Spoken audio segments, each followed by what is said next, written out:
Emphatic here. Ah, man! Whee! I've got the looks and the charm of an old movie star. Cary Grant, if you will, so I find it bizarre that this girl should refuse to step into my car. She must be shy, she'll come around, it's just a matter of time. Aurora, Aurora. Hey there, movie fans, and welcome to Screen Snark, a show dedicated to the movies that are in our eyes, on our minds, and in our hearts. I am Rachel Quirky Shank. And I am Matt, a.k.a. Stormageddon. You got through it. I got through it. You remembered it? It? Hard and fraught, and just, Studio audience. you know, I like stared down the barrel of the condenser mic, you know. Yeah. I really meant that Stare one. down the barrel of that mic. That mic right there. We have Killy Dwyer in the house. And I'm so excited to have you on the show. The crowd goes wild. And before we get into what we've been watching, though, Rachel and I actually want to talk really quickly about something that we've been debating about for a while. Yes, just imagine us in the locker room after the show with like our towels, just being like, "Hey, Let's sport, go. let's in the talk. podcast locker room." Yeah, the podcast locker room. Oh my gosh, what does that look like? It's just a bunch of old mics, and Old guys named Mike. and old guys named Mike, and subscription boxes to Quip. That's the podcast locker room. Anyway, we wanted to take a moment and say, now that we've hit episode 21, we're old enough to drink now, and we're old enough to talk about not just movies, but we're not going super crazy. We're just gonna continue the evolution that is inherent in pop culture today. Movies and television shows are becoming more and more similar. As cameras get better, as writing teams are ebbing and flowing between movies, TV, whatever. So we're going to expand our repertoire, and we will now be dedicated to the shows that are in our eyes, on our minds, and in our hearts. Yeah, the idea is, I think, with this is, like we even teased video games in a previous episode when we had gamers as guests. Yeah. And, like, we just want to give it the freedom to talk about media on the whole. It'll still mostly be TV shows and movies and documentaries, but, like, with the exception of dipping into maybe audiobooks or video games, like if we so decide. Yeah. But this idea that it's about more the pop culture representation of media in general, especially the passive stuff that we watch on our screens. Yeah, like screens come in so many varying degrees of size, portability. It's a spectrum. The screens are a spectrum now, and so is this podcast. But I vow to you, in this moment, we will never talk about Candy Crush. No, never. Ever. I swear to you. But also, I'm glad you brought this up because I spent a lot more time watching YouTube than regular general TV.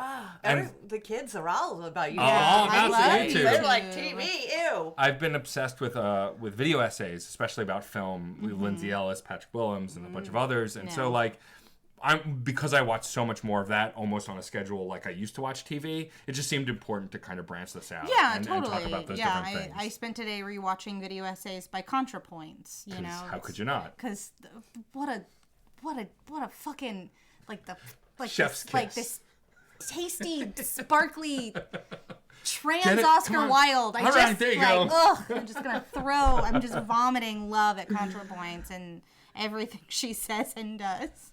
Love her. But with that, we'll start going around the room and talking about the most recent thing we've seen. Yes. And for me, it was Ash versus the Evil Dead, which is a Starz TV show that's now on Netflix, based, of course, on the famous and popular Evil Dead series. Yes. A thing I've been a fan of for a long time. I am a diehard Bruce Campbell fanboy, and so once it got onto Netflix, because I didn't have Starz, because I don't have cable, I started watching it, and I've become obsessed with it because I can afford that. It feels like Evil Dead 1 and 2. Like, it's campy, it's gory, Ash is an asshole. And what I love about... Would your mom like it?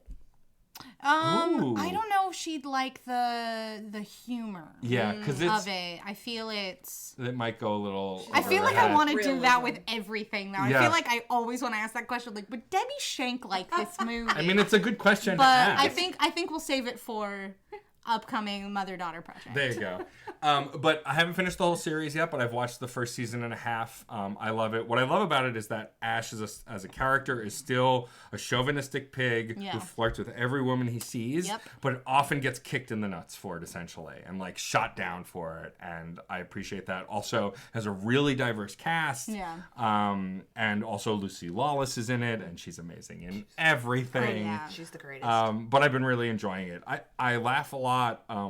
It makes me cringe, like the gore. I'm usually not easily grossed out, but over the weekend I was watching it while eating lunch, and I literally had to stop Your bologna eating. Sandwich. I was like, okay, I'm gonna eat after I'm done watching. Yeah, I wasn't able to continue eating while watching it, but it's everything that you loved about the Evil Dead series in a TV format. I know it's over now, and so I have the full complete series, so I'm gonna watch the rest of it. But like, the acting is great, the cinematography is great. There's been a ton of nonsense and awesome cameos. Like the most recent episode I watched, Ash goes back to his hometown, and his best bud is played by Ted Raimi, who I love in everything because he's just a huge nerd, and he plays like a former war vet bartender who's damaged. It's silly and good. Well, I feel like they're doing that a lot with movies, though, that we loved. They're moving them to the format of being like a Netflix, like long-term series format. Like, what did I just see that's moving to Netflix as a movie? The Dark Crystal. Oh yeah, it's coming as a TV series. Yes, that's really exciting. And with all practical effects, all puppets. Listen, no special effects. I'm gonna say something real spicy. Dark Crystal, better than Labyrinth. Oh, it is absolutely hands down. That is not spicy. I feel like that's a spicy take. That is a spicy There's take. no There are way. people that would fight you. I disagree. True. I'm glad that I got 2 high fives and not a high five and a punch. I would never punch you. Yeah, well, I wasn't talking about you.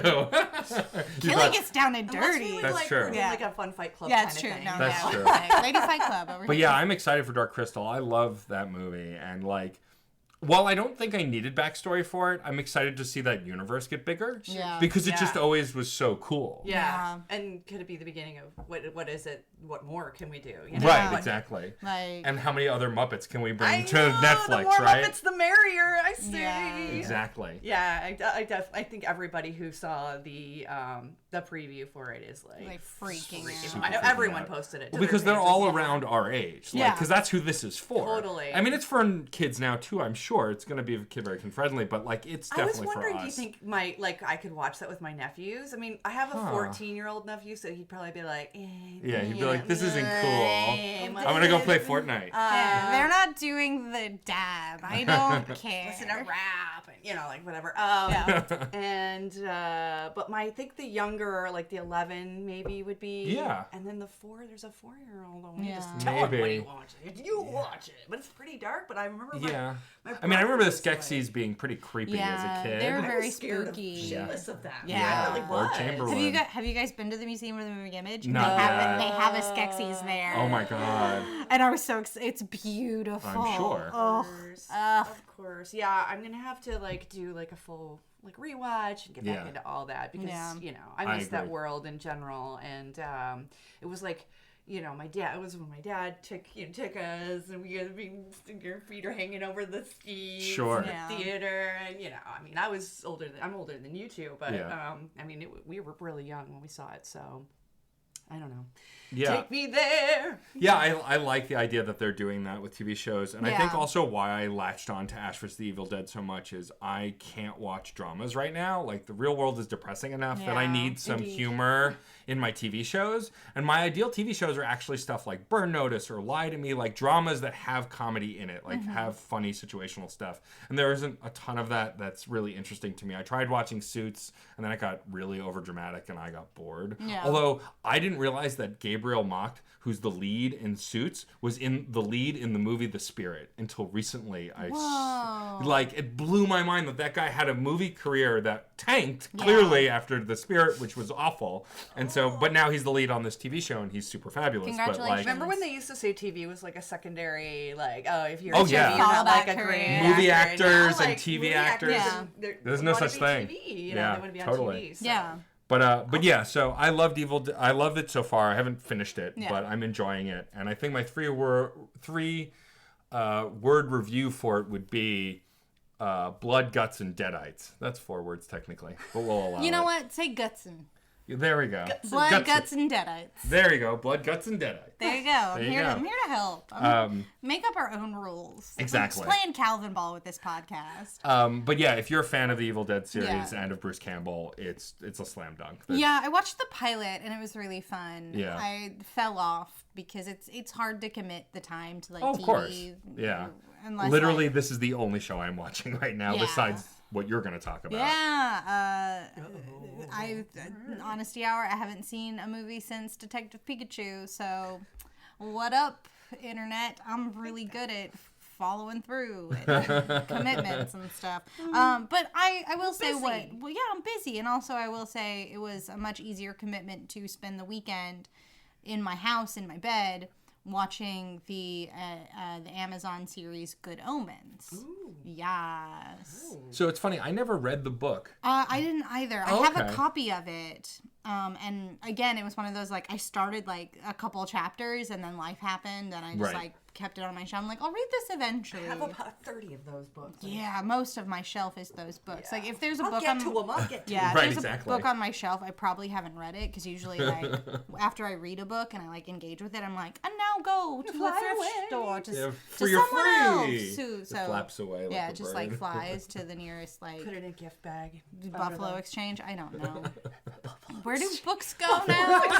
Are they cool enough for Buffalo? Books. I don't know. No, I don't think they do. They don't have records, which is surprising to me. Yeah. But yeah, no, it has so many good things going for it, and I think that's a lot of the Pratchett and Gaiman of it all. Sure. Like, I just imagine the two of them just sitting down to make this book. And Pratchett just being like, everything's bonkers, and then Gaiman's like, yeah, but a story also, please. Like reining him in. Let's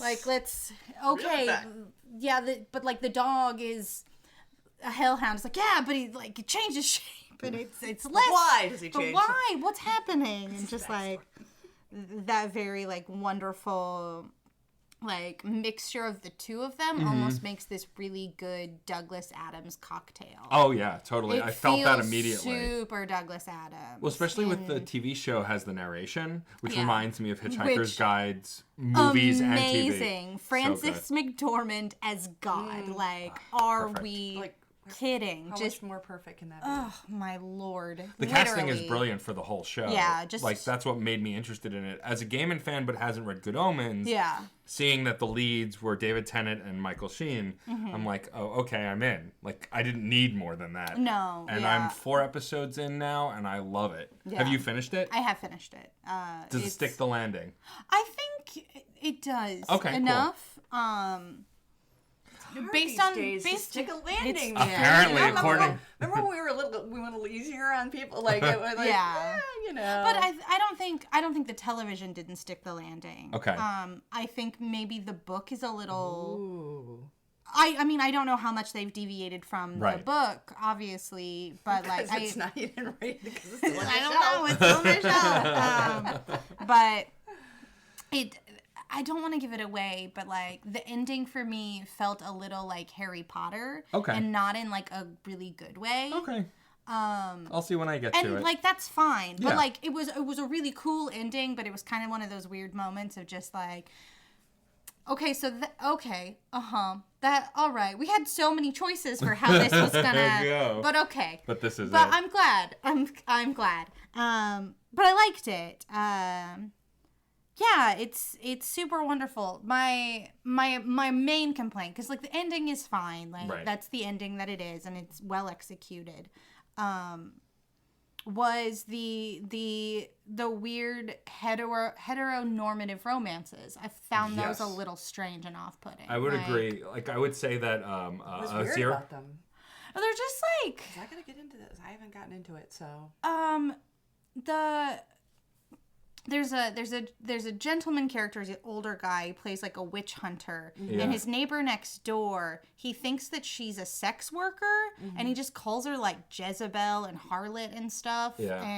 But they're clearly in some kind of relationship. Like because like she like always brings in tea and is like super nice to him, and it just like weirds me out. It's a sexual relationship, or it's a relationship like it's unclear. Here's your tea, Grandpa. It definitely is to be read as a romantic relationship, and that's all I can say. But they're being purposely vague or little way or something. Yeah, well, I'm being purposely vague. So, but yeah, it's just like not a great like. Yeah.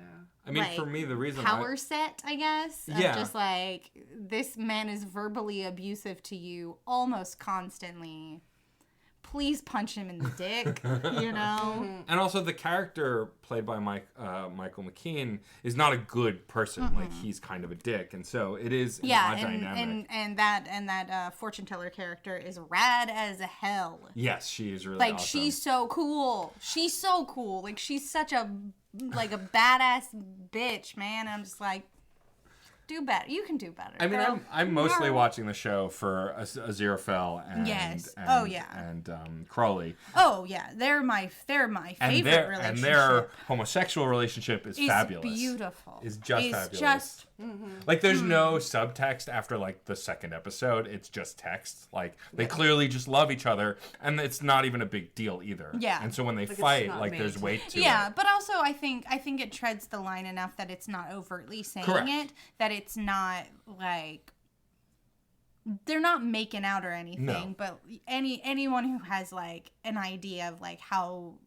the world works and how people relate to each other, it's like they're in love. Like the way they address each other and the way they like speak about each other and to each other, like these are two angels who are in love, but they just like can't get it together because one's an angel and the other's a demon.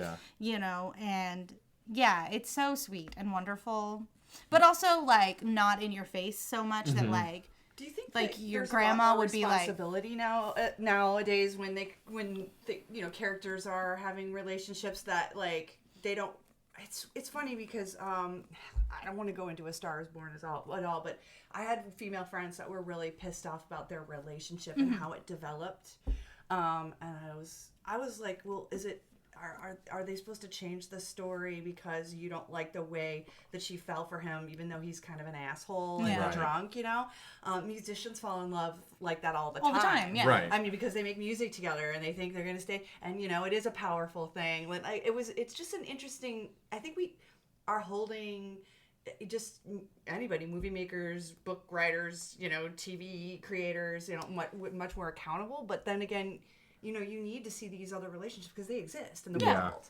They still, so there's like a fight, like a pull. I think that we want everything to be like on the up and up, but you know, also there's all these fucked up relationships out there. It's true, but for me, it's not just like the relationship on the whole is problematic, which it is. Like I feel like this idea that like he's verbally abusive, but he could change if I just love him hard enough. Right. And I bring him tea. It's just weird. And the reason tea can change lives. Tea can change. I'm drinking a tea right now, and it's doing my body very good. But for me, I've seen that all over the place. Like that's Beauty and the Beast. That's literally the tale as old as time. It's just like, show me something different. Show me something new. Like, at least a new take on that would be if the Witchfinder General was a woman and that the fortune teller was a man, but the relationship was the same. Yeah. And it was the woman being verbally abusive to the man, maybe. Who's very nurturing. And it would be an interesting way to highlight the facets of people and the way they relate to each other. There's nuance. There's you know, takes all kinds. It takes all kinds, and a lot of times we're seeing the same kinds. Yeah, and that makes me sad. Yeah, when it's just like it's not evolving, and it's just like, okay, cool, I'm gonna see this mean jerk get the girl because that's the point, I guess. And they definitely could have just gone a different way with it. I'm for sure, absolutely, 100%. There could have been they could have changed the reverse the whole rules and everything. But I'm curious because is that a good? I guess it is a good reason to be mad at a film, but it's also like there are other people doing it, so that's good, and it's coming along. I think part of it also is... We've come a long way, baby. I mean, have we, though? I don't know. Yeah, I mean, I think that's part of the problem is, like... Depends on what day it is. We celebrate, like, the one time they do it right, but we should get to a point where we don't have to celebrate it because it's just ubiquitous. It's just right. Yeah, I would love so much to get to a point where I was like, ugh, the guys got together again. Like, Those two adorable dudes. They're both so adorkable, and like one's kind of klutzy and the other one's kind of socially awkward, and like they made cupcakes. Ugh, I just can't anymore with this like stupid rom-com gay romance. I'm done. Going back to Good Omens, though. I think my favorite thing about it so far is the casting. Yeah. Like, the story's really good, but I think what makes the story sing is the actors, both well-known and not in it. Like, John Hamm is playing an asshole in it. Yep. John Hamm is playing Gabriel, right? Gabriel the angel, and he's a dick, but a dick who smiles a lot. So not unlike Mad Men and a lot of other stuff he did. His the pastor on Kimmy Schmidt. Yeah, I was going to say. Similar character. And he's so good at that, like... He's very funny, and he does a lot of really great comedic stuff, but I find him funniest when he's playing an asshole with a smile, because he just sells it so well. He does. And the sincerity behind it is so good. Yeah. And his face is so fucking beautiful. So beautiful. And they try to make him look tired and, like... strange in scenes, and it doesn't work. You just look at him and go, you're so pretty. Like, he and Emilia Clarke have this problem where they're just too pretty. You can't give them dark circles and be like, matter. You're crazy now. Yeah.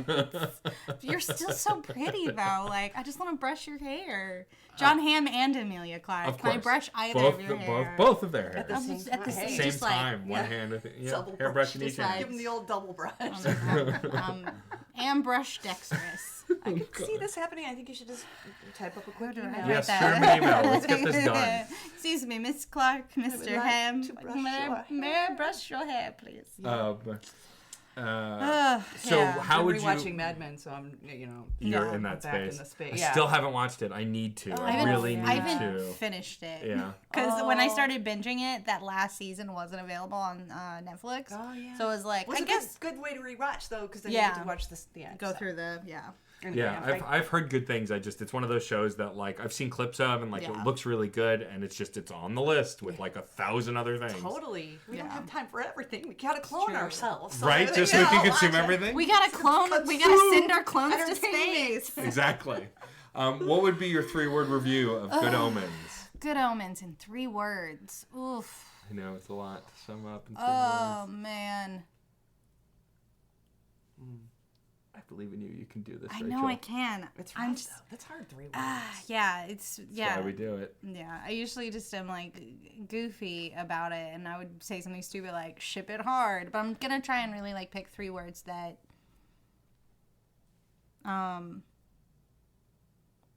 delightful, demented, doomsday. And Doomsday's like gotcha. one word. Yeah. All right. Like, 3 Ds. Triple Ds. Triple Ds. I give it 3 Ds. Wait, Doomsday is 1 word, isn't it? Oh yeah, it is. It is. I was like, I also like 2 syllables. I've been watching. You, though. I was like, I've been watching Doom Patrol, and that's 2 words. So I just assume that Doom is by itself all the time, as Doom is wont to do. Doom is often by itself. When you're a doctor of Doom. When you're a doctor of Doom. Oh my God. Killy, what have you brought us? What is the most recent thing you watched? Now I wish I would have, I don't know. You can talk about whatever I'm gonna go with what I brought because I feel like it's a challenge because it's one of those movies where I was like, about halfway through, I had something I had to do, but I wanted to continue to watch it. I had real business thing to do, and so I continued, and then it got so weird. Okay, I'll just say it. It's The Man Who Assassinated Hitler, and also the Bigfoot. Huh. Sam Elliott. What? Is and his mustache also stars. You guys have not heard no. or seen. God. Okay. I was hoping it's kind of, you almost think like it's gonna be this campy or pulpy right? The title, you're all like, and then Sam Elliott's what's happening? Yeah. And it kind of lets you down. It is. It starts. It's like, and it's set in the like I want to say 80s. Like the comeback timeline is it's the 80s, but obviously there's World War II, and he kills. I mean, I'm not spoiling anything. No. Yeah. He does assassinate Hitler, and the Russians never. I'm sorry, not the Russians. Oh my God, I have the Russians on the brain. It's okay. But they never talk about, like, of course, it's never talked about, and he's just this like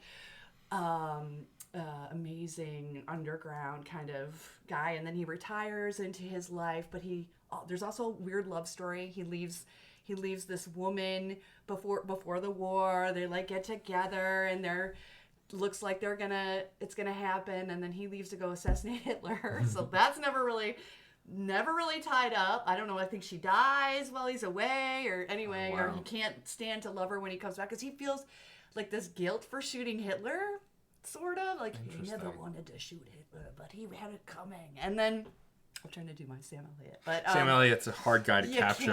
Like you can't. So wait, did Sam Elliott time travel back to World War II to kill Hitler? Well, no, he didn't time travel. He was young. It is a flashback, I should say. Oh, okay. It starts out. I was so confused. Although honestly, it wouldn't have surprised me. Yeah. If that's what. Actually, that might have been a better. Yeah, just like Sam Elliott travels back in time. Because you're thinking like to kill Hitler. This is gonna be.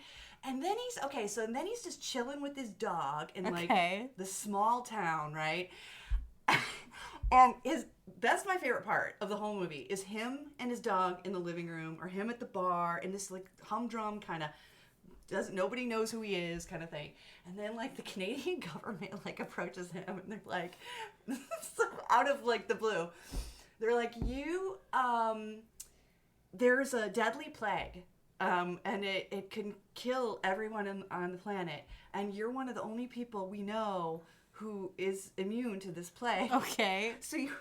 And guess who's the carrier? It's Bigfoot. What? And everybody is straight-faced, serious through this whole thing. Okay, so there's no senses of humor. There's no, wink like and a nod, schlockiness or like pulp. Like I said, no pulpiness. It's all very serious. And then he goes to find Bigfoot. And at this point, like, I was like starting to work, but then I'm like looking up and I'm like, wait, what's happening? What's going on? And it's not that I missed anything. It's not like I don't know. It's like it's just never really explained, addressed. And then there's like this really interesting scene with him and Bigfoot. So there. And the Bigfoot actually is pretty well done. It's the same guy that did 2001, the apes from that. So, okay, yeah. That was kind of cool, and I was like hoping that would be like a whole like maybe we were gonna go into that kind of weird schlock. No, we didn't. It wasn't. And then everyone thinks, well, I don't know, just because I shouldn't ruin the ending, but I don't even know if you can. This like, movie is wild. I just looked it up. Everyone thinks he's dead, including his brother, who was the only like tight relationship that he kind of had, but they weren't really close, but they were.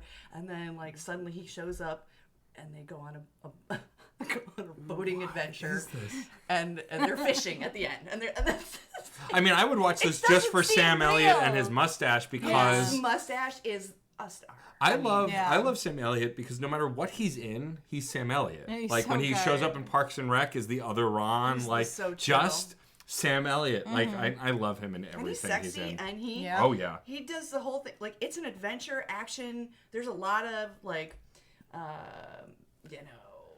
oh boy, you think it's gonna be, and it looks pulpy. It does. It does, but it just doesn't. It's the director's, it was his first, he wrote the screenplay and he directed Krajikowski, I think is his name. Okay. And you could kind of tell that he didn't want to go too toned. He didn't want to go too, pick too much of a, I'm going to stick with tone. It just kind of didn't get anywhere for me. Like, I was like, But in the way that I tell it back to you, it's sad. It sounds really great. So We've had that funny. problem on this show before of like a guest coming on going, this movie was terrible, don't watch it, here's what happened, and you're like, but I want to watch it. I did know. It had like a 74. Tomatoes had like a 74, I think. Yeah, it had a pretty decent rating. I kind of want to watch it now. I know, me too. Yeah, I think you should, just so like I don't feel so insane. But Craig was the same way, and he really like he was focused on like that's totally his kind of thing, and like. I was like, babe, what did you think? He's like, I have no idea. I have no idea what just... Movies that confuse me, though, are sometimes fun to see. Like, when you walk out going, what just happened? Yeah. I can't even remember the last time that... Prometheus. When I saw Prometheus in the theaters, I was just like...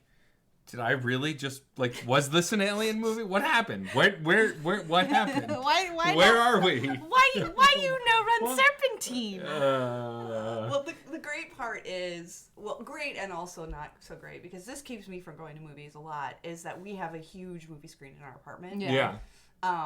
That came with the Craig, you know. He had that before. I was like, it's 15 by 20. It's huge because we have a big loft. So nice. It's ginormous, and a big projector and a nice projector. So we really tend to not go to movies. Yeah. Sure, that makes sense. We wait until it's like $4, and you know we don't spend or I'll go to Alamo Drafthouse and I'll like order a full dinner. And make it a whole thing. And it's like $300 bill, and I'm like, we could have gone to the fucking theater for that. Right, exactly. Gone to see a play or something. What would be your 3-word review of the man who assassinated Hitler and killed Bigfoot? And then killed the Bigfoot. The Bigfoot. Oh, sorry. The Bigfoot. I shortened the title. Silly me. It's the longest title. So long. Unexpected humdrum action. All right. Unexpected humdrum action. I That's love it. Very good. I kind of want to see it. I mean, also for me, like Sam Elliott's an actor who I feel like I only see him being second banana in a movie. Like, he's the banana. He's usually never. He's usually never the lead. And the stuff I remember him for. I still remember him being the highlight of the shitty Nick Cage Ghost Rider movie. Is like the original Ghost Rider was a cowboy, and he plays that cowboy who finds Nick Cage when he's down and tells him how to be the Ghost Rider. It's like, and don't get me wrong, he is brilliant in it, and he acts the shit out of it, and he sold me on him being an action. He's 75. Oh yeah.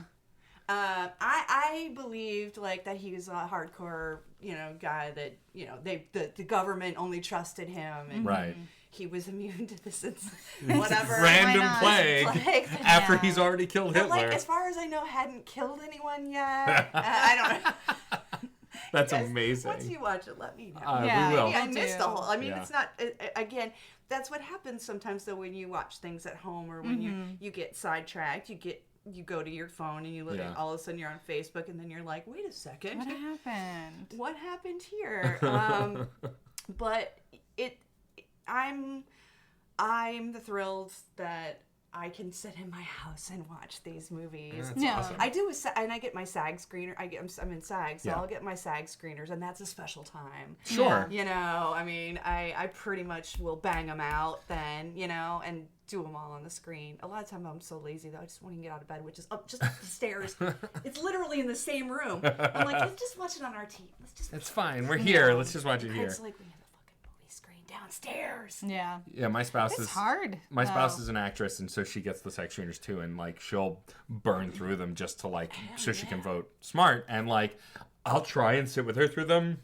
I just don't have the stamina for it. It's too much. Like, I'll watch a couple of the movies that I want to see, but then everything else just washes over me. Like, I can't.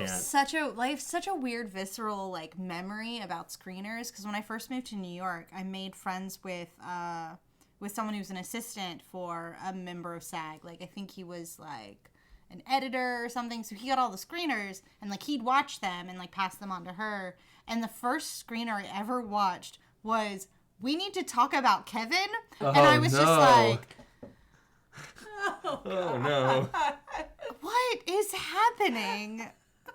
Are they all this sad and upsetting? I'm worried. So that was the first screener I ever watched.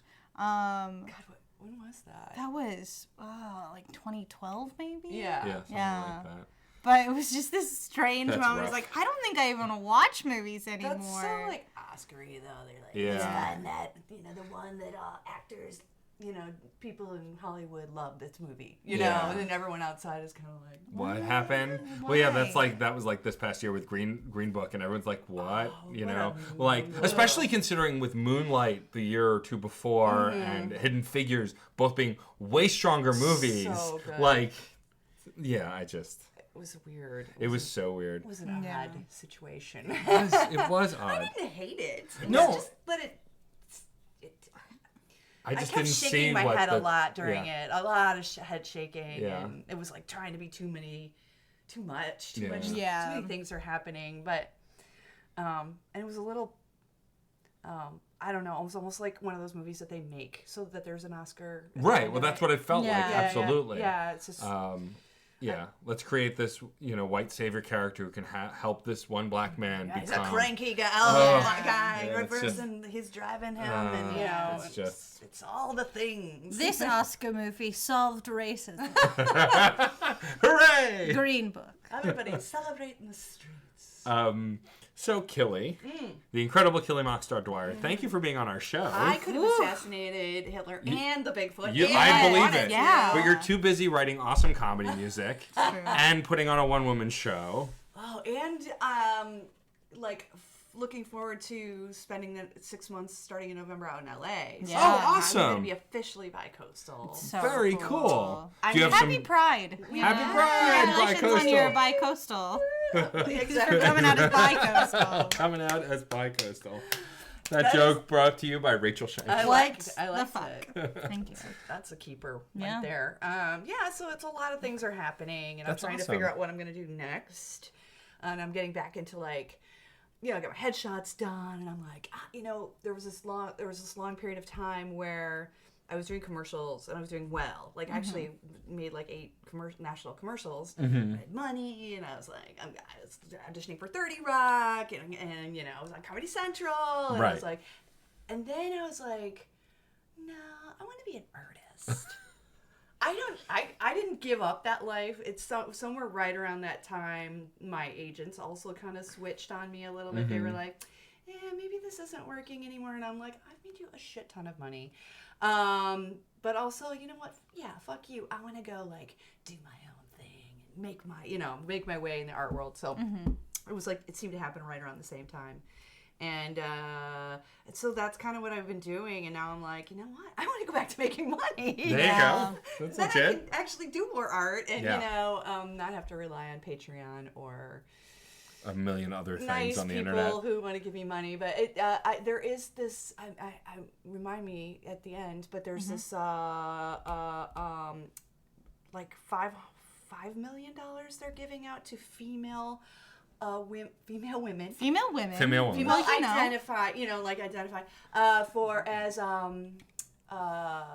money to make art, basically. Oh, I saw that. Yeah, it was a grant. There was an article about it. Yeah, I think I saw you shared it. And a bunch, theater, music, videos, album. There's a lot of categories that So just FYI, cool. It's July 10th. Oh shit. Yeah, so you can.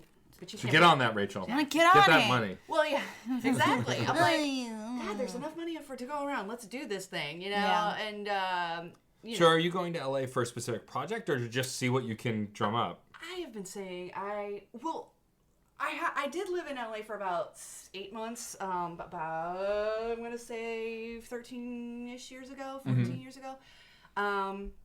Because I got a settlement from an accident I was in. My friend was drunk driving, and we rolled the car. Oh, jeez. She rolled the car. I was just in the the passenger seat. But I took the money, and I was like, $25,000. That's because you said you settle for $25,000. That's all you can do. Right. Pretty much, and they'll pay for your hospital bills. So I took all that money, and I went out. And Craig and I had just started. We'd been together maybe a year and a half, 2 years. Went out there, loved it. I love LA. One of those people usually people say they hate how much they hate LA if they live here in New York. I love it. I want to do both. Yeah. I've wanted to do both for a long time. Craig is sort of my husband. Is he has been anchored here because of his job. Right. So, he's slowly been, like, working at home 2 days a week. Oh, cool. Yeah. And then he's working at home 3 days a week. And then he finally had the conversation. It's a family business. Right. So we finally had this conversation. We've been thinking about it for years. We've been planning for it for, like, but as much as you plan for it, now I'm like, oh my God, we're like, what? How are we going to do this? Because we have to rent our apartment, which is, has a mortgage and a fee, you know, a building fee and all this stuff. There's a ton of money there. And then finding a place that's like furnished out there, you know, like, am I going to do an Airbnb for like 6 months? Like, it's really weird. Like, I'm like, no, what are we doing? Are we getting furniture out there? Are we having another life? What, are we going to store all that furniture? Are we going to have a dog? Are we driving? Do you take the dog with you? Are we storing all our furniture? Are we leaving all our furniture in the apartment? Are we going to know these people? Are they going to be using? I'm like, there's just so many. But it must be kind of exciting to like be able to work on that stuff and like kind of look forward to doing something like that. It is, but it's also like part of me is like I'd really like to devote that time to like we were kind of broaching it right before we started here, but taking Sleep Depraved to the next level, because it was well received, and it's really kind of what I've been working towards for a long time. Right. It's kind of uses all of my things and Craig's things, like Craig's all of his. Well, he does all the tech for it and stuff, right? He did some really great work, and I think it could be super elevated with like a 3D kind of projection scrim situation, because it's this world that it's a world where I can't sleep, and it's basically set in my bedroom, but it like turns into so many other places. Yeah. And I've been such a fan of multimedia, and I keep calling myself a multimedia artist, but I'm not. I feel like I haven't really been able to push it as far as I want to. Sure. Especially as a solo artist. Like, it's one thing if you are a company and you're doing these big projects and you have somebody on staff who develops 3D, you know, projection, or you know, you can pay somebody or whatever. And I just haven't gotten there, but I'm like, I need to push it to the next level. So so it's like, yes, I want to move to LA, but I've been offered a producer offered to give me some money to do the show again. Oh, awesome. Which is great. How often does that happen? Like, never. So, and he's super great. He's a super nice guy. And so I'm a little torn. I'm like, do I rush it and do it before November? Right. Probably not a great idea if you want to make something bigger and better. Sure. Or do I develop it in LA and then come back and do it here? You know, it's now, there's just, like, these are great problems to have. Yeah. Totally. You know, like, I'm sad for you. You gotta move to LA and then, you gotta figure out, you know, it's just like, I don't know what kind of living situation I'm gonna be in out there. And I have to practice every day when I'm doing a show like this, because there's so much technology and, you know, my looping and getting everything perfectly timed, and it's a lot, you guys. Like, but it's exciting. Yeah, that's I'm really pumped. awesome. I mean, you know, I have no idea how it's going to turn out. I have not made any decisions at all, and I probably should. Maybe this will be the catalyst. You just like listen back to it and be like, that sounds like a person who's going confused and scared. You know, has no idea what she's doing. Yeah, you know, I mean, I think that's how we work a lot of the time. I mean, you know, I'm throwing stuff all over the place to see if it sticks, you know. And then plus, like I said, adding this new ball or old ball back in, I guess, is like auditioning and hopefully maybe doing some like work now that I've kind of grown into my older lady face, you know? Yeah. I mean, I feel like also there is so many more lanes now that you can walk in as an actor. It's not just TV or movies. Yes. There are so many other different projects that you know, from stage productions to miniseries to web series to all sorts of stuff. And so like, I feel like now is the time to do the music videos. Yeah. I mean, what I love about your catalog and your music videos especially is that you've always kind of engaged in them, at least as an observer, as this multimedia person. Like, just creating these ridiculous, over-the-top scenarios that you can live in for your songs. And so it only makes sense to me that you made this show, and that your natural progression is to want to try and act and do that in other places too. Yeah, it would be nice to just be able to focus on one thing, but I don't think that I'm that kind of person. Yeah. Because I'm bipolar anyway, so like I've got like 16 thoughts going at one time, and I kind of work better like that. Right. And, you know, like when people see me do whatever, the music that I'm doing when I'm looping or when I'm playing an instrument, and there's so many things going on between my feet, my fingers, and counting and bringing things back in and remembering where I filed that loop, and you know, like people kind of don't know to an extent, like how hard it is. Well, I will say you make it look so effortless. I do, and I think I'm getting better at making it look effortless. I'm not perfect at it, and when I bring a new piece in, it's like it can be a little clunky, and you know, the only way to fix that is to do it in front of people. Sure. You know, I mean, it's just like anything else. I could play, like you can play guitar at home in your house all day, but when you get in front of somebody, it's like it's a whole different thing. And, you know, a different sound system, a different theater, a different, you know, audience, venue. even. There's a bar in this place. There's not a bar, and you know, like they're seated. They're seated. They're standing. They're talking. They're tired. They're tired. It's Monday. 3:00 in the middle of the day. Like, what are we doing? Oh, I just had a really weird you guys just had comedy a show. performance. Yeah, at the Irish Whiskey Bar. How was that place? It was the venue's awesome. Like I love it. Is it a full stage and everything? No, it's kind of a little. It's just like a floor space, and they move the tables to the side, and they have like a little red curtain. But it was definitely like, isn't that enough? Absolutely, it is enough. But it was just like a weird atmosphere because it is a little like local Astoria bar. So you had like the working class like towny, like just having a drink after their shift or whatever, and then like all the comedians like on the other side. It was just like all these young people, and there's like this bitch with a pink mohawk who's like playing ukulele and is gonna vape outside. Like, who the fuck is this gentrifier? You know, so like this weird dichotomy, and like because the sound system was also like everything was pushed forward. Oh, I hate that. That's rough. And so like it was hard to hear yourself as the speakers were in front of you. they were in front of you, and there was no there was no pullback, and luckily we had enough time to like hear that was the sound. But like the comedians before us just like, because like they don't have the ear to like think about that, just like screaming into the mic, and it's just like, I hate that. Oh, I was getting it's just rough. like a headache. But it's you gotta know the layout of the land. Yeah. No matter you gotta know figure out the audience, figure out the sound, how far away, or how you know, hey, can you turn me down a little bit? I'm a loud talker, or whatever you gotta do to make it like comfortable for the. Otherwise, they're gonna walk out, or they're gonna tune you out, or they're gonna you know, whatever it is, and especially for music, you want it to sound good. Yeah. Yeah. That's what we're here for. You kind of don't give a shit. You know? They're like, that's great. You know? Yeah. Well, that's something I actually wanted to ask both of you as comedy musicians. For those who don't know, Rachel's in the band Afterbirth Market. Please don't fall on the floor. Because as a listener of comedy music, I can't decide what's more important, the quality of the music or the quality of the joke. Like, for example, like I listen to both of your stuff. I listen to Low on the Island. I listen to Mike Furman, Jonathan Colton.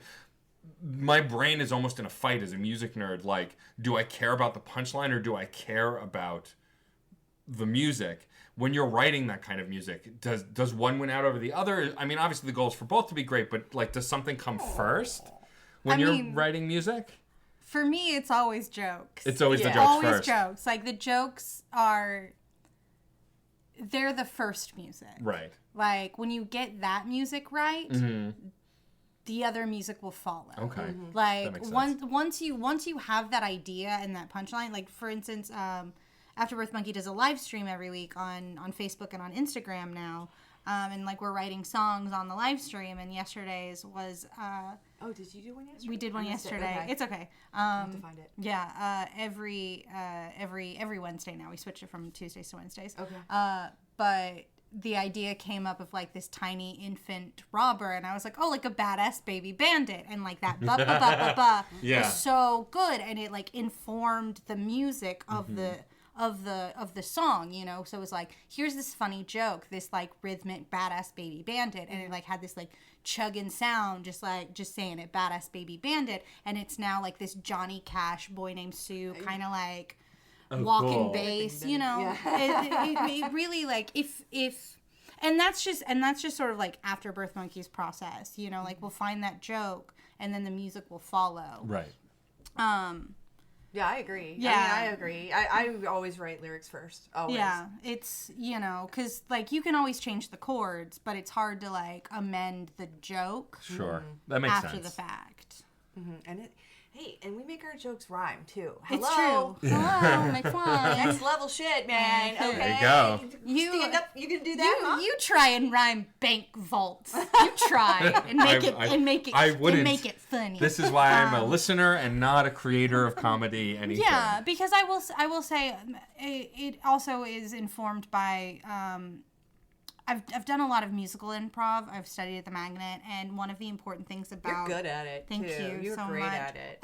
Is the truth is more important than whether or not you're a good singer when you're doing musical improv. Like, some of my favorite musical improvisers do like that sort of like what's his name? Henry Higgins, Rex. Oh, like a talkie. Like a kind of like talky kind of, and like maybe they're like not white person rap. Yeah, like they're not like perfect pitch or anything, but like they're getting to the truth of it, and like that's what matters. And like a lot of the even improv in general is don't just try to be funny. Yeah. Like, try to stay with what's happening. Right. And stay in the moment. And, be true to the rules that have been given to you. Yeah, and that's where you'll find the funny. Yeah, you'll find it. I mean, I've dipped my toe into this the tiniest bit as hosting burlesque shows now. Like, I was always terrified of stand-up, and I still am. But you should be. It's awful. It is really bad. It's like the worst atmosphere ever. Really. But the fact that hosting a burlesque show, I can be funny, and if I'm not, I can go, here's a naked person, enjoy, and run. And it's given me the freedom to let jokes fly that bomb, and I literally have zero guilt about, because I can go and here's another thing, which has been kind of fun for me. And interesting, our next act. But also, it's also given me the freedom, like, we did an all video game burlesque show, and I dropped a joke based on a very specific issue with a very specific video game, and the whole room lost their minds, because it was the right audience. Right. And, like, I would have never let that fly at another show, but because I'm doing all these different shows, I can try those things, and when they work, and you figured out your audience, right. and you knew it would fly. But that's how I kind of started doing more comedy. Is like I had done improv, and then I started hosting this thing called Bam Bam Slam. This was before Facebook was a thing, or it was right around the time Facebook was just starting. It was nothing like it is today. Yeah. No, yeah. In my day. In my day, oh my God. It was we had to write the place. tweet with a pen and stick it to a tree. Send up a carrier pigeon. The premise of this guy's idea was we would videotape all the people who would perform on the show. We had a website. It was a sort of a Facebook for performers. Right. They would get to have no one was taking video with phones. Right. No one was getting their stuff videotaped unless a professional person came and did it, or their friend had a really good camera. So we were doing all that work for them, putting all the videos up, they would make an account, and I was the host. And I wasn't like a comedian or anything, or I was, like I said, I'd done improv and stuff, but hosting the show, like, I started to develop this stand-up voice, sort of, but I didn't have to, like, be funny. I just had to be a really good host. Right. And that's something I do really well.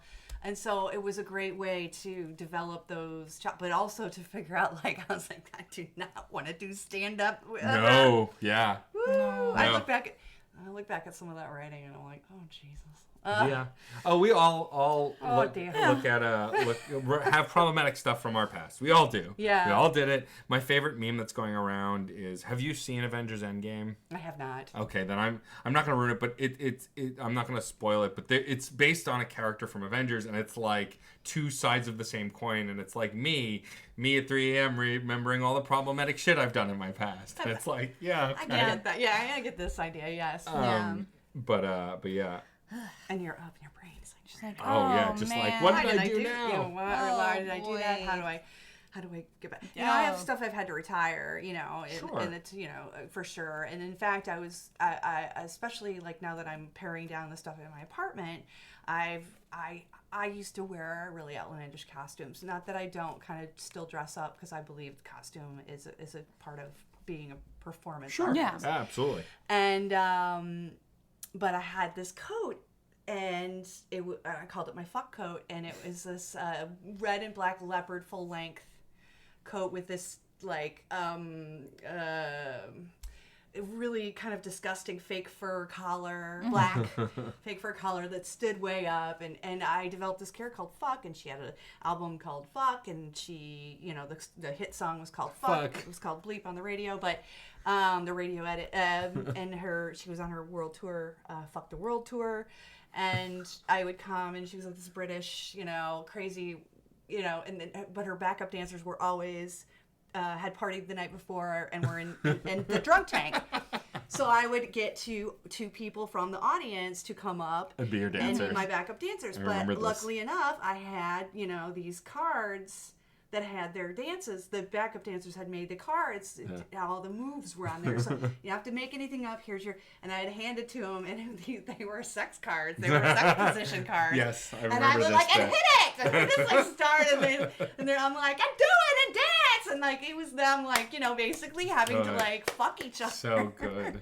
And or make a dance out of fuck. You know, they didn't... But I was like, how can I change that? Has fuck grown up a little bit? Has fuck come a long way? I mean, can she stay? Can her backup dancers still be in the drunk tank? And, you know, maybe they're, you know, yoga poses. Yeah. Or, you know, something. So that's what, in fact, Craig was really, because Craig is the smarter, better, funnier. I mean, isn't that how it's going with your I partners? just steal all his jokes. Oh, yeah. And, you know, he just doesn't say them loud enough, and I just repeat them louder. And everyone's like, oh, it's so good. I'm like, oh, okay. But yeah, I mean, I was like, oh, maybe I don't have to retire it. I don't have to make people feel uncomfortable. And at the time this worked. I don't know why. I mean, it just was like people were just so into, you know, but it backfired on me a few times. You know, guys taking over and like trying to grab me on the stage and do things to me. And so it naturally outgrew, or, you know, I moved on. It was organically moved on.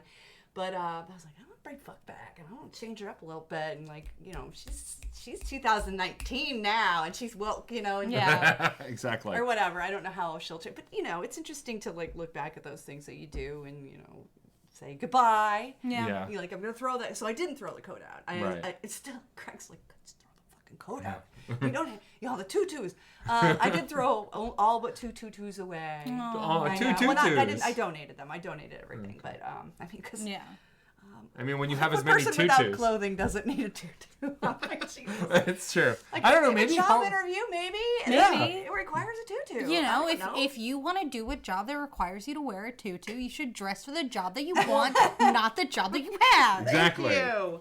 Exactly. I feel validated now. I see you stuffing them into the bin that you give the giveaway bin. You're like, oh, I'm stuffing them in there. I'm like, somebody's gonna love these tutus. That's how I felt after I pared down a bunch of my burlesque stuff and was like, I put it in bags and like took it to like a donation place, and like there's like crosses, and I'm like, this is for a church, I think. And I was like, we'll never speak of this. Like, enjoy all my brassieres. They have lace and tiny diamonds. And tiny little diamonds. Yeah. It's like from Hot Topic. It's fine.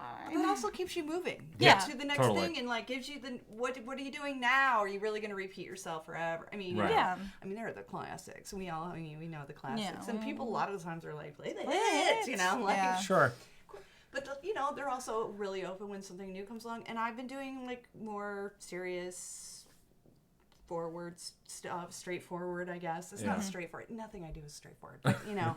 Straightforward for you, maybe. There's no hit punchlines. Right. There's, you know, a little more like, it's there's some nerdy stuff, but it's a little more sad or profound, I guess, you know. Your music reveals itself and like, and builds on it. Music. It definitely, it does a lot of the same things that I think good storytelling and good burlesque do. It like starts with something, it elevates it, it heightens it, it brings it to its zenith, and then you're throwing a cat in the river. You know, like that is just how it works, you know. Oh yeah. I mean, I think that's what my favorite comedians do is like they'll have like punch after punch after punch, and then all of a sudden there's something sad or emotional or really like also my favorite like nerdcore artists or pretty much nerdy professionals in general will have a lot of fun and then hit you with something that's really emotional. And I think it gives weight because laughing and crying back to back, I feel, is really powerful. Yeah. Right. And they're not that far away from each other. No. How many times have you cried? Laughing. Started laughing or yeah. laughed until you cried. Yeah, or, yeah. One of the, Totally. That you're just on this edge of emotion. Like, and that's the cool, if you can do that, like, I don't need to be funny. I like to be funny. Yeah. It Sure. makes me feel good. But I also really like to be, I don't want to say shocking because, like, I think that has a bad connotation. Yeah. I don't want to just do something because it's shocking, but I like a definitely surprise element. Yeah, totally. Or, something that, that's hopefully makes you think. I tend to write songs that aren't just, hey, and I have no problem with people who do write just funny, haha, Yeah. But you guys write thought-provoking songs too. Yeah. So With dicks. with dicks, Well, sure. Also dicks. with dicks, yeah. You guys come on my car all the time. So, and it's great. Or Peter Aguero's voice is The narration of that. His voice is so perfect for that. Have I told the story of how that came about on How this, did on that this come podcast? about? I don't know if you did on this one. So we wrote the poem for the album. I'm so sorry. I'm like hijacking. No, no, go for I- it. It's your show. Anybody talking about Peter is like, Oh good. yeah, Oh, yeah. for sure. And now that Potter Aguero. Oh yeah, so right. I bought some things from him when he was in Astoria a couple weeks back. It was awesome. It's so good to see him. But yeah, so we like wrote the poem and we were just like there because we love Peter's voice and the way he says things. And so he came in. He's like, I had an idea for this, and I was like kind of like a more like a deeper, more like husky kind of sound, and I was like, let's hear it both ways, And so we did the first poem like in his like standard like Speaking voice. Peter Aguero voice that we wanted, and then he did this like gravelly, raspy like, and it was just this moment where I was like, don't do it the other way. It was next level. ever again. Yeah. Like, don't ever like. You can't unhear. Like, you need to hear it like that always. Yeah. The music, and it was just very so like good. Tom Waitsy, Yes, and it's just that's like exactly what I it's thought. that moment where I'm like, I think this performance was too good for my record. No, it was a disagree. wonderful way to weave it together. I love the really- concept. There aren't enough concept albums that are a success for me. Yeah. Afterbirth Monkey's album, A Beeline to Wasted, and then Schaefer's album, Sick Passenger, like two of the big ones for me. Yeah. Because they just feel natural the way they weave together.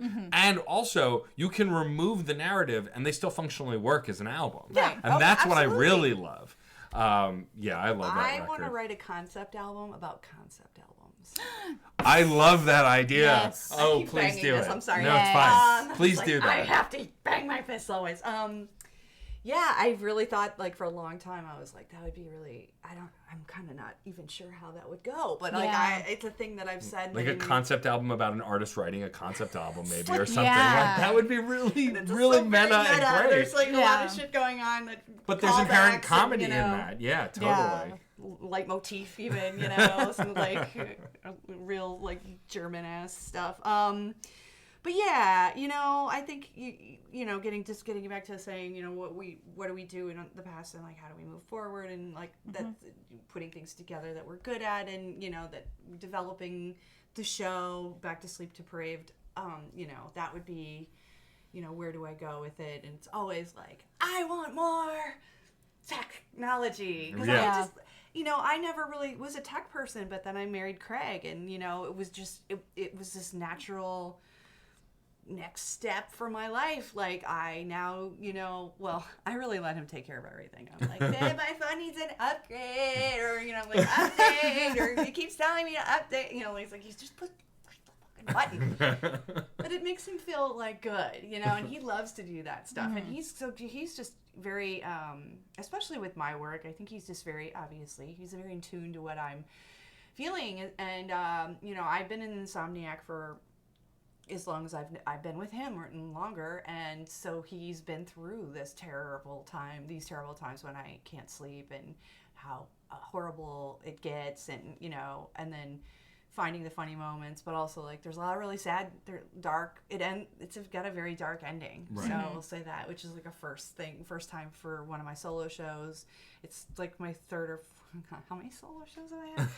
I think it's my 4th solo show, and then I wrote 2 shows for my bands, because that was how I discovered. I think we talked about it on the other. I'm sure you guys go back and forth, but always the idea of theater comes in first, for me, because I'm like, oh, let's just do it at theater, and then that way, it's theatrical, and it's, we can do so many more things with it, and I think that's what technology does for work, and I think that music does that, and dance you bring in some dance, you bring in a parachute. I had a parachute in the show. I'd like to eventually make that a giant sheet that we all get under together, and the audience all got to get under it, this giant parachute. Oh, that's awesome. And I read this terrifying bedtime story about how we're made of bugs, and it's just it had really some great stuff that I can see it in my head. That's so cool. Yeah. You know how it is when you can see something in your head, and you're like, I just need $20,000. Exactly. And I'll just get to that thing. Oh yeah. Why do you think I haven't made any YouTube yet? I'm like, but if I just had a good camera.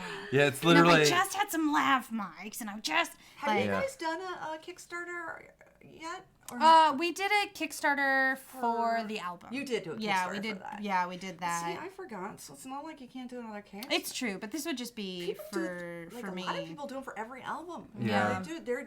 They're just they don't. Yeah. They don't think about it twice. I'm more like, is this the project I want to ask people for money Sure. for? Well, because also the big one. Yeah, I've come so far in slowly acquiring things. I have lights and I have good mics. Yeah. I have the space and can carve out some time, but it's just that last camera bit where it's just oh, but that I want it to look so good. And I constantly struggle with creating things that are forever, and this has been my evolution of it being as good as it can possibly be. Sure. Yes, and I agree with that. Yeah. But you can't make everything precious either. It's true. Because then you're gonna you'll never get anything. I mean, that's the problem we had with this show. It had a false start in the beginning because we did an episode and then we just fell off the face of the earth. We didn't get anywhere with it. I think both of us were just so overwhelmed with the idea of working on it or moving forward with it. I was already doing several podcasts at the time, and you were still doing a ton of gigging as Afterbirth Monkey and in Burlesque. And so when it was a while ago. A long time ago. Our unaired pilot was 3 years ago. Oh wow. Yeah. And then Well, I'm glad you came back to me. Yeah. It's been a blast. revisiting And things. and Rachel, and it's really Rachel who made it happen, because I had already started I had the ideas of a couple of other podcasts I was working on, and Rachel just came to me and said, I want to do this thing. And took full blame, which you didn't have to, but essentially came to me and said, look, I think it was me. We didn't do it, but I want to do it now. Yeah. And I know that it wasn't just Rachel. It was both of us. It just wasn't the right time, but now it was, and it's been so fun to have people.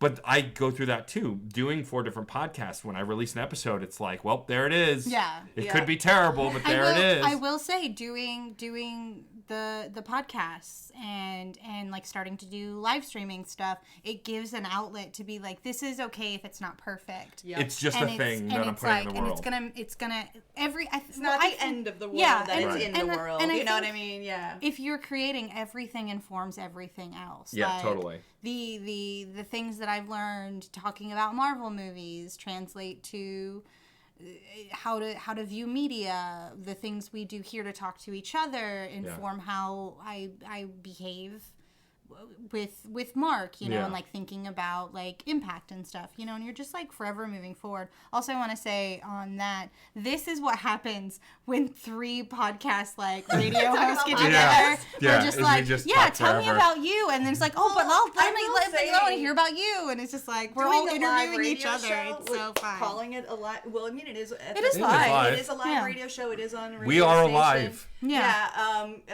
Well, I'm talking about Mockumental. Oh, yeah. When I'm at the station and when it's feeling, it is going out live. So I kind of feel great. It's and we're drinking, I'm at the end, I'm telling my mom to fuck off. I don't even know what I'm oh, I hope but everyone's having such a great time. Sure. And, I think for the most part, it's set it free into the wild, let it be what it is. I haven't had anything where I really had to go back and edit I don't want to edit. Yeah. I mean, that's most of my shows is like I want it to be conversational, so it can go out into the world that way. Just Also, I've found people respond to that more. Yeah. Because they feel like they're in the room, you know, yelling at people who can't hear them, essentially. Kelly hit the table Yeah.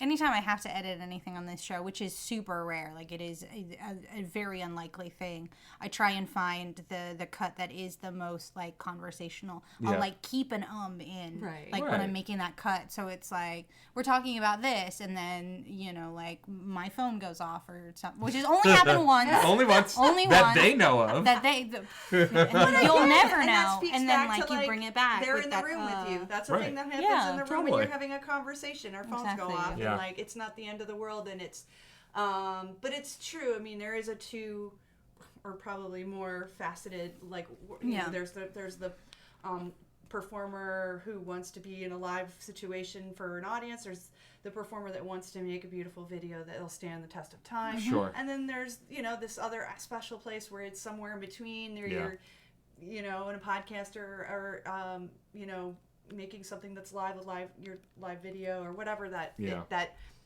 those, I mean, like I said, there's a million other things, but you know, I mean, it's sort of all gets to be their own little worlds, and you can't, like I said, to make anything too precious. Right. Yeah. Unless, like there's like videos that I'm like, don't attack me with your happiness. I knew that had to be like that's something I didn't ever want to like. Well, I look back and see something, say something, and the band is like, well, you know, we recorded that great version on the album, and you used the, you know, stupid one that you recorded at your house by yourself. And I was like, well, you guys didn't have your shit together, and I wanted it done, and it was like there was a timing situation. It was needed to come out for whatever, I forget. I don't know what it was. I was like, this must be done now, and we had we had all these extra. It was gross. It's just so much fun to do with Craig. Craig is, you know. If I've learned anything today, it's that Craig is the best. Craig is the best, really though. is. Like Craig, come on the podcast. Let's get your side of the story. He can talk for days. Like I'm more like I see something and I'm just like, boop, boop, I'm on to the next thing. Boop, boop, boop. And I don't even really focus too much on. I live in the moment. I have a terrible memory. I'm terrible at names. I'm terrible at face. I'm all of it. It's awful, especially when you're a performer. Sure. Oh yeah, no, it's anxiety. Because they remember you. They know you, and they're like, "Yeah, Kelly," and I'm like, yes. Hi, person. Friend, comrade. So happy to see you. But What's with up? like with the festival, the festival, I really tried hard to, you know, up front look through everybody's stuff, and because there were 50 performers. I think we had 48. I said 50. And well, actually, there were more than 50 if you included, because I added a couple people to my ladies show that weren't in the festival. I was like, I want to do some ringers. But you guys were already on Jessica's show. Yeah. So, but that was fun. It was so fun. What a good time. I have a thought, and I feel like this should maybe be our last talking point. Sure. This is just coming to me in the moment. I'm pulling a full Scott Thomas, being like, this is coming to me. Do it. Give me that Scott take. It's not a Scott take, okay. but it's a question that I have. Okay. And it sort of does bring us back to the beginning of this episode, us sort of changing our format, and us talking about the different ways that like art is accessible and being creatives, the three of us. A theme there. Yeah, for sure. And I'm just wondering, since we have this weird convergence of movies and television becoming so similar in aesthetic and writing quality and spectacle and all of that, and we're also like burgeoning, but we're also burgeoning with a lot of access to technology. Like we can record movies on smartphones. We can buy a condenser mic, and all of a sudden we're radio show hosts. You know, like, do you think that the convergence of TV and movies becoming one thing is going to lend more places for your YouTube streaming shows? Your like is accessible streaming stuff going to be the new television of what like television was? I think anybody under like 25 probably thinks YouTube is television. I mean, it is their television. They don't care about TV at all. They don't want cable. They don't. it really, my nephews are like that. I mean, they don't need cable or want it or any of that. Yeah, they don't think about it. I really think it's the logical next. Just like in the aesthetic, like suddenly like television can be so big and overarching. You can do a television show about the end of the world and angels and demons and make it look good and make it melodramatic and make it epic.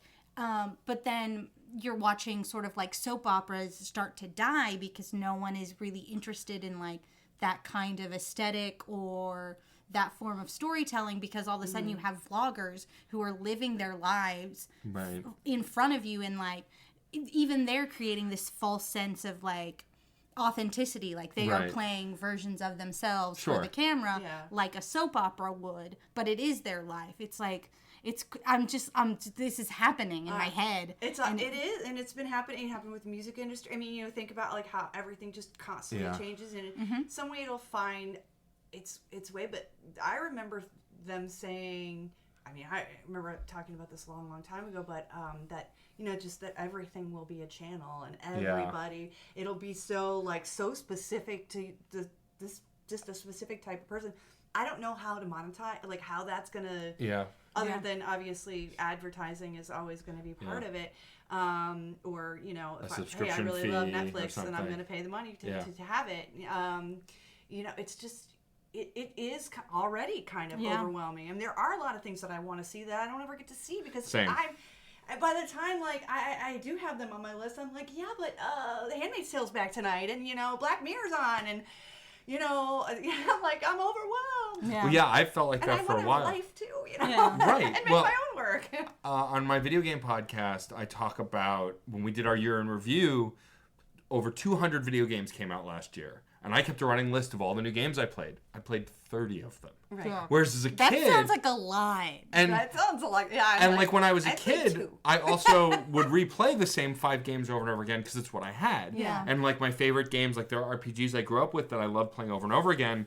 My favorites I haven't played in several years because literally there's so much stuff to do that who has time to relive the stuff we've done? Yeah. And it's the same with movies now. And it's why I think I gravitate towards YouTube a lot, is because those live streams or those video essays or those reviews are personal connections with these creators that feel unique, that I wouldn't need to rewatch it anyway. Whereas rewatching TV shows, it's like, well, who has the time? Yeah. Right. Like I watched all of Jessica Jones, great. I'm not going to rewatch it. Who has time? Yeah. That's what is that called? It's called a parasocial. There's a parasocial dynamic, I think is what it's called. But this feels really inside baseball doing a podcast and talking about this. That idea of like you have a closer connection with these independent creators because of the authenticity that they're building, like it's a parasocial relationship. It's the same kind of feeling that we have with comedians. Is that like sort of like Parasite? Well, kind of, but it's Bo Burnham really described it the best when he was like performing live and an audience member yelled, "I love you," and it's like, that's not love. What that is, like, you don't know me, but like you feel this connection to this creator because what they're doing is they're presenting so much like authenticity and realism that you feel connected to them, even though like you've never spoken 2 words to them in your whole life, and you're engaging with them entirely, and this feels so weird because I'm about to say in your headphones, and they're like talking about their lives, or they're on the screen and they're discussing like their beliefs politically. Right. Well, Patreons like that. Yeah, I mean, and like, Patreon really like small, like. And I do things just for my patrons, all the time. And, like, there's 30 of them, I think. And, like, I love them. That's 30 people that, like, give me money, $1 or $100. One of my biggest is $100. But, like, they deserve, like, to feel like they're my friend. But then there's this also, like, a weird other part where they feel like they are my friend. Right. Like they feel like they know you because you're so frank with them and constantly connecting with them. Yeah. Yes. It's a weird dynamic. Yeah. I don't... You're monetizing your personal stuff. We're all a brand, people. Yeah. Why not join us on our Discord server? Certain point of view. 3 words on what your brand is. 3 words on what my brand is. Yeah. Oh, I love this game. Music, gaming, and ridiculousness, which is 4 words. I did it again, but that's my brand. Well, you just added an and, so music, gaming, ridiculousness. Yeah. That's all. That's fine. Yeah. What's your 4 words to describe your brand? And then we'll wrap up the show. And then it's going to come back to you, Killy. I know. I'm like, oh. You started this. It's hard. MIDI mouth sounds. MIDI mouth sounds. I like that. You're very illiterate. Today though. It could be different next time. Really nice. Yeah, and then you did the baby yesterday. I think it's just like the alliterations are some of my brain from that badass Killy, baby. what is your brand? What's in 3 words? Well, it's definitely Mockstar. Yes. Mockstar is a word. Is a word. It is a word.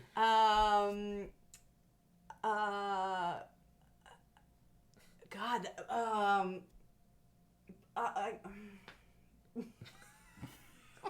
Just say Mockstar 3 times. Mockstar. No, and then she maybe appears. Like punk cabaret. There you go, Mockstar Mockstar punk. punk Because no one would ever think of me as punk. Yeah.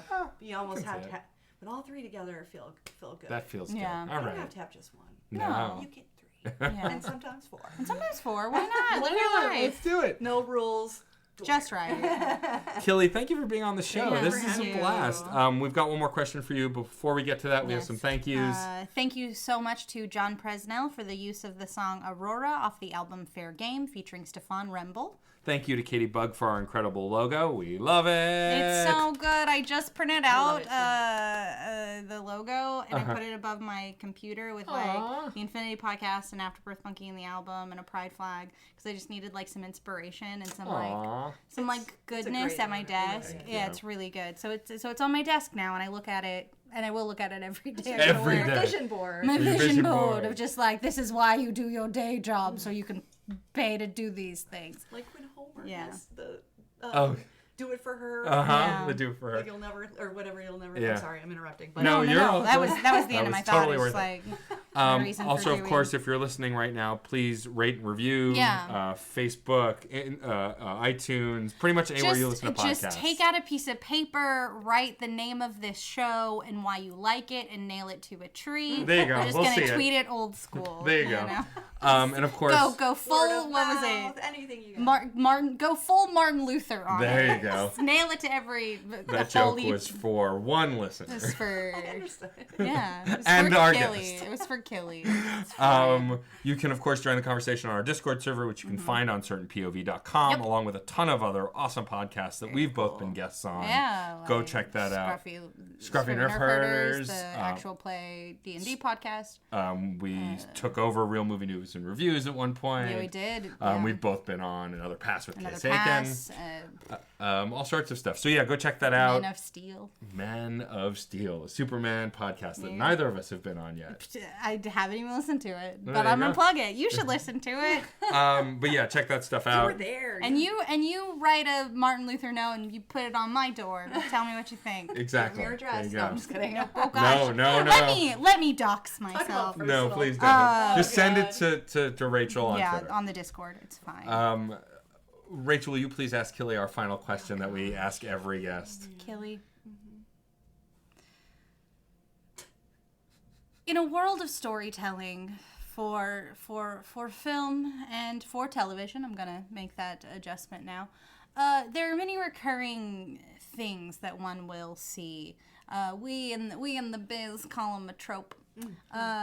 If you could choose any trope from the long storied history of telling stories with mediocrity, what trope would you choose to be true in your life? Oh gosh. Being in a very monogamous, loving, supportive relationship. That's a good trope. Yeah, you That's wanna- a you real wanna good feel trope. I'm very proud of that trope. Yeah, and you I'm want to like, be Marshall and Lily. You know, There you go. I'm pretty okay with it. Yeah. Excellent. All right. That was a good answer. That's a good trope.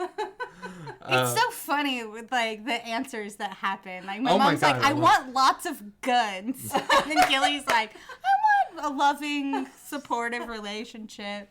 I want to use red lines to fly places. There you go. It takes all kinds. It takes all kinds. It takes all kinds. And that's rad. As always, I have been your host, Matt, a.k.a. Stormageddon. I have been your other host, Rachel Quirky Shank. And as always, we will see you at the movies or on a couch somewhere.